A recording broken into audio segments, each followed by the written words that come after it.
Hello, I'm Vitreous. And as I promised, I'm going to give you the top 10 items of Legend of Zelda: Link to the Past. There are a lot of them.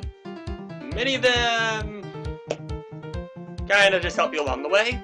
Many of them you don't even need to get. So let's get started. Number 10, the hookshot. Probably would be higher on the list if the hookshot wasn't used in every single Legend of Zelda game after this. But it's pretty much the same here. You can link onto any object you want, and you're actually invulnerable during that. Actually needed to fight Argus and handle a lot of dangers. You can see me whittle away all the enemies at the bottom here. The fight with Argus, on the other hand, can be very simple and tedious. Hookshot, hammer, hookshot, hammer. Note, you don't need a hammer if you have a sword. And hammer. Moving on, number 9, the 3 medallions. Only used in this game, the 3 medallions are only used to open the gates. Use Quake to open up Turtle Rock. Ether to open up Misery Mire. Bombos is not used to open any dungeon, unfortunately. But still looks freaking awesome.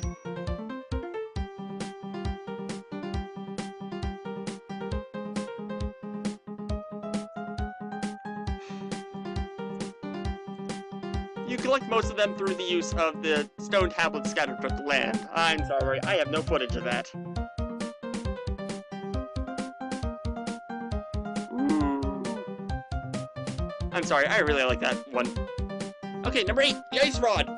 God, I would not have made it through Eastern Palace without the Ice Rod. Best item because it lets you turn an enemy into a weapon. Ha ha ha. Cold bludgeony weapon, I'm assuming. Keep in mind, if I ever make a clue. Number 7, the Power Glove. The Power Glove in this game can be used to lift rocks. More helpful than the real Power Glove, I guess. Mine won't work on any games I've tried it on, and normally it's just prone to attack me anytime it comes up.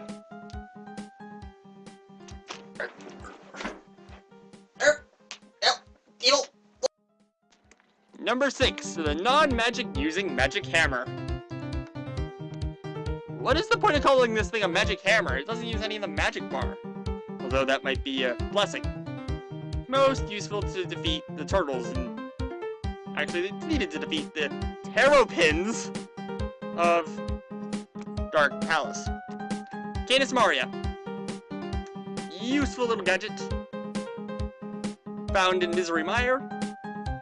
That creates blocks. The only footage of me making a block, however, was pretty shoddy, so enjoy me using it to create platforms in Turtle Dungeon.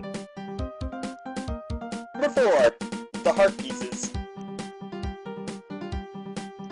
The first in Legend of Zelda series, heart pieces make a return appearance in pretty much any game nowadays. Although, I should point out why they're a favorite on my list is more personal. I was born with a heart defect, and well, yeah, if you have 3 of the heart pieces, that's pretty much my heart. If you're splitting your heart into heart chambers, that is. I'm missing the lower left one. I would go on, but it gets really, really sad after that point. So just leave it there. Number 3, the Magic Cape. Able to let Link disappear from sight. Helpful to avoid any damage. Probably one of the very recommended items for run. Also, I have no idea how you're supposed to do some of these puzzles without it. They're just downright mean. Also, Magic Cape doesn't protect you from falling down holes. Item number 2, the Butterfly Net. Best use is the fight against Agnim. When you're supposed to be using the sword to bounce back the magic energies, a Butterfly Net works just as well. Also useful to grabbing fairies. Another item I probably would not have made it through this round without. but my number one item still beats them all. Talk about an original tennis game, though. And ooh, so close.